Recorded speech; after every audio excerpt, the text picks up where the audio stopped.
So I will present FaceVR.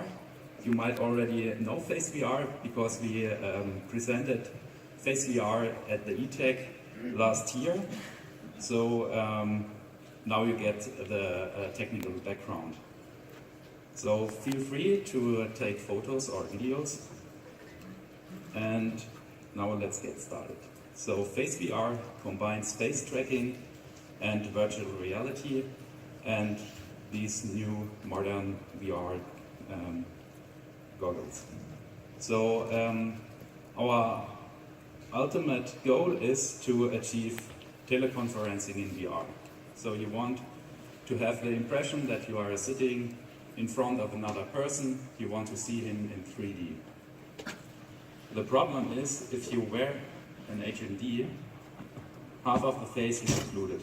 So you somehow want to remove this headset. To do so, we somehow have to estimate the motions that are visible.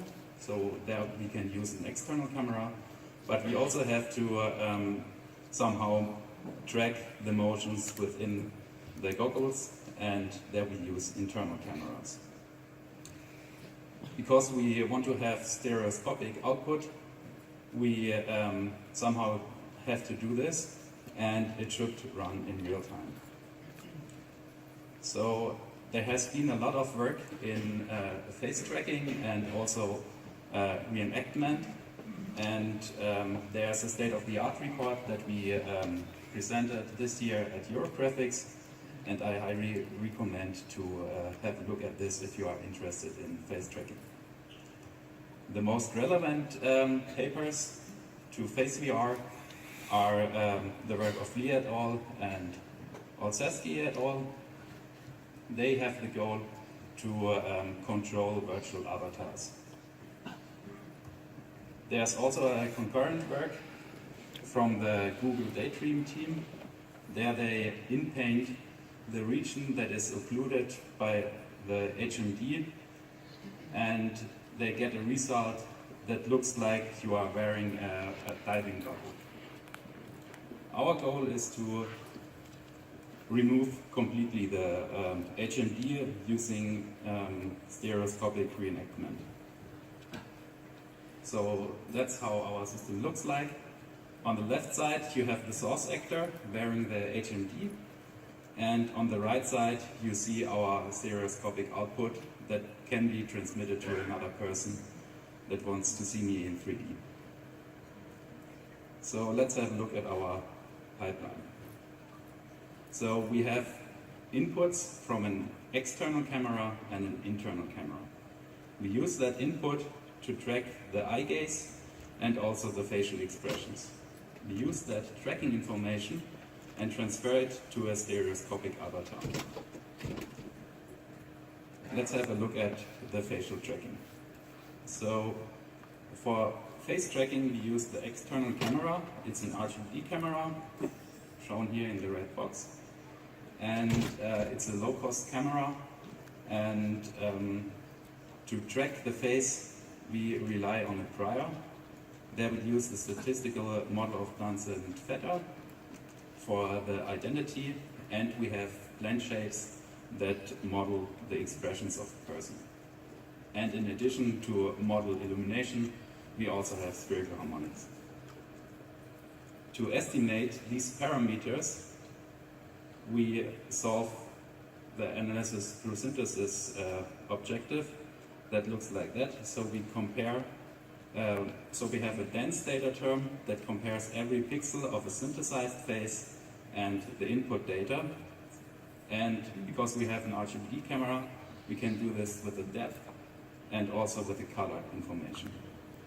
In addition, you typically also have a sparse term that uses the information of sparse detected features in the input image, for example around the eyes or the mouth. And we are able to solve this analysis through synthesis objective based on a Gauss-Newton optimizer that runs on the GPU.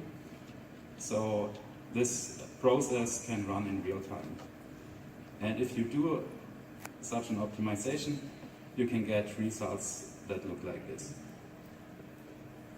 In our case, we now have the problem that the person is wearing a headset. So we can only rely on the part that is visible of the face, so we have to restrict our model to this area.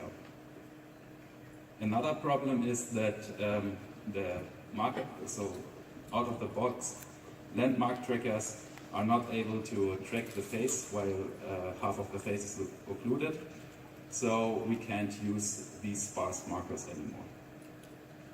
Because of that, we replace these detected features by Aruko markers. So here you have a debug video clip without the Aruko markers. So it's only the dense tracking term that is enabled, and you see that the rigid pose of the head that is tracked is not stable. And if you use the Aruko markers that are glued onto the headset, the rigid motion of the face is stable and you can track the facial expressions quite well. You might notice that you have some flickering in the top of the face. That's because we only rely on the dense tracking on the lower part of the face. So using these Aruko markers, we are able to track the facial expressions of the source actor. We also have to track the eye motions because we want to transfer them. There we use also a customized version of this Oculus device. We replace one of the lens cups by a lens cup by pupil labs. So this lens cup looks like this. We have a camera that looks into an IR mirror and then directly into the eyes. So if you use such a cup, then you get such camera observations, and we use these observations to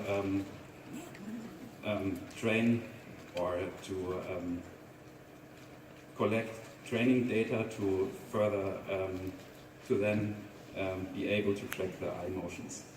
So we display a red dot on the screen in the HMD, and we ask the user to follow this red dot. And this red dot represents a viewing direction of the person. So in total we have like 35 gaze directions that we want to sample, and we then want to classify, if we have a new input image, we want to classify which gaze class it is. Therefore we use random ferns that rely on binary decisions that are depicted here in this image. So here you can see an example. So on the left side you see an input image, and next to it you see the retrieved eye class with decreasing probability order.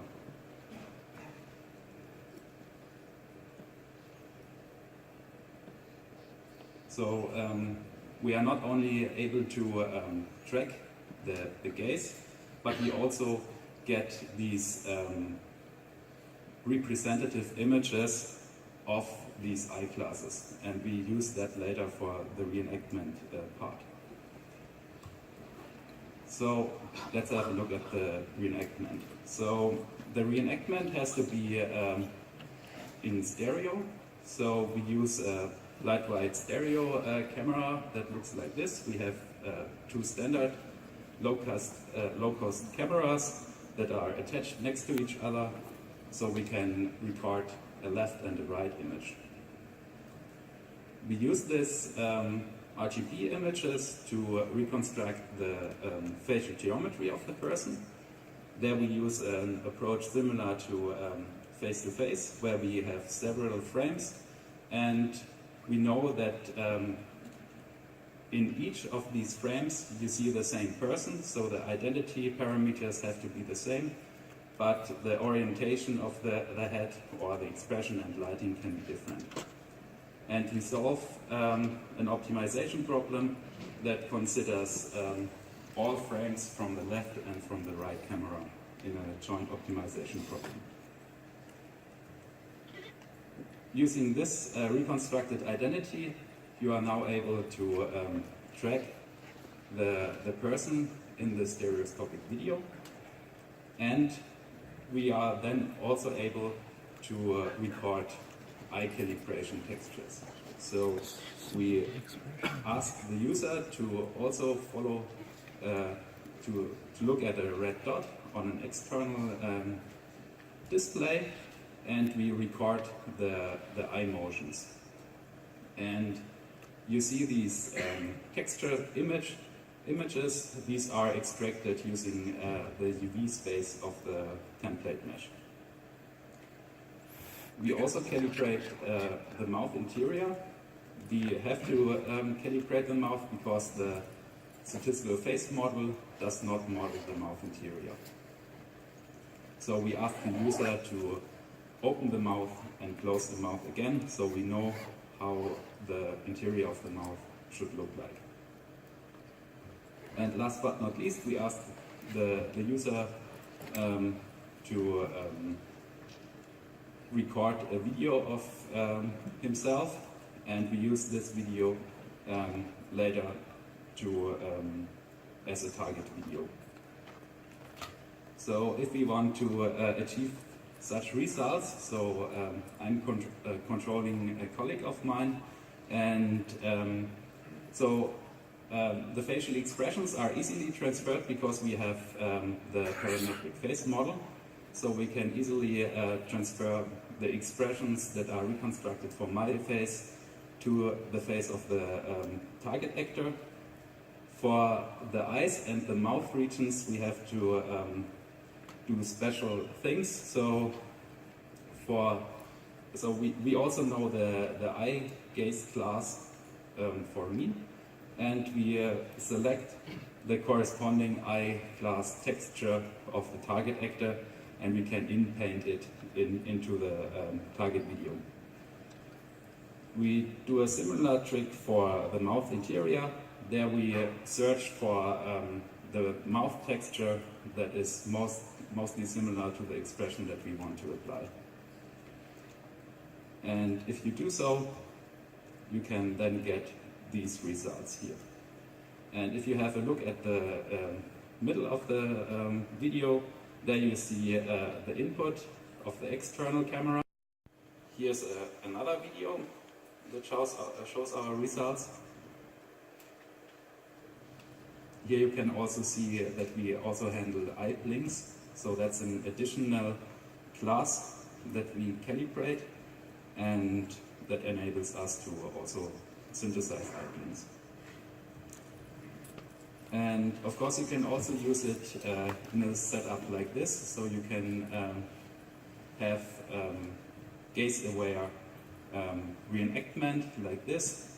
So here we, for the source actor, we do the same as for the target actor, so we also show a red dot on an external screen. We select or collect the eye textures also in the UV space of the face model, and then we are able to track the eye motions. So to sum up, we are able to track the face that is occluded by an HMD, and we are also able to generate stereoscopic output in real time. Because we are only able to track the lower part of the face, we somehow lose a little bit of expressiveness. For example, in the bottom row, you see that we are not able to track eyebrow motions.